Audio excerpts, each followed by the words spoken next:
So ayan, good day mga teknik. So ayan na po yung ating continuation sa ating ginagawang Toshiba laptop. So nasettle natin yung problema na sa kanyang black screen. So ang sumunod ngayon is itong failed to connect to a Windows service. Yan yung ating problema. Kung kita niyo yung mga teknik, zoom natin. Ayan. Yan, failed to connect to a Windows service. At ayan ang dahilan kung bakit wala siyang internet siguro. Ayon lang sa aking pagkakaintindi. Yan. So yan ang isa-settle natin ngayon kung paano natin gawin yan. Ito tayo ng CMD, start menu. Type CMD. So makikita yung CMD doon. Then right click po natin siya. Then run as administrator. Then yes. So i-type lang natin yung command na nets.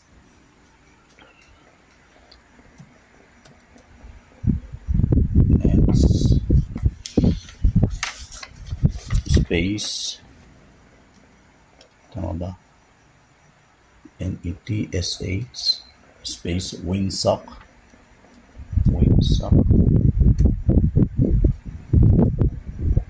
space reset.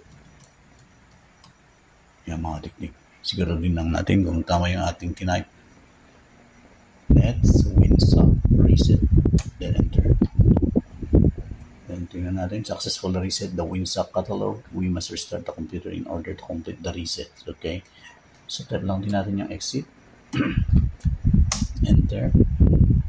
Then, restart. Tingnan natin kung nasolve niya yung problema. Mga teknik.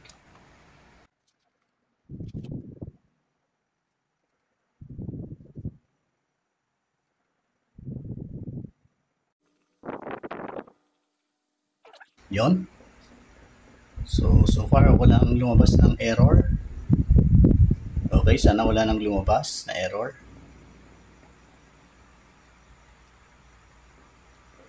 So wala na yung lumabas na error mga teknik. So solve na po tayo dyan. Thanks God at okay na po siya.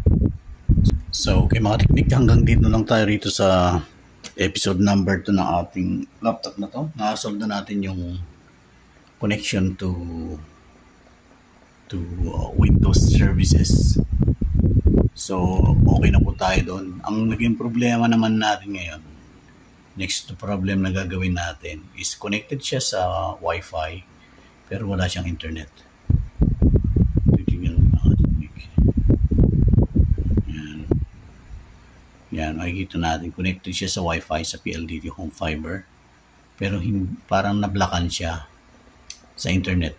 Hindi ko masasabi na ang problema ay sa kanyang router kasi trinay ko ring i-connect sa aking sa local hotspot. Ganon din kay Teknik Langbay. So ang aking hotspot dito kay Teknik Langbay, ito, nag-off na yung Teknik Langbay ko. Sinubukan ko rin pero hindi siya mag-connect. So ibang problema na naman to. So yan ang next nating isosolve. So hanggang dito na lang tayo mga teknik at yan, more power. And God bless.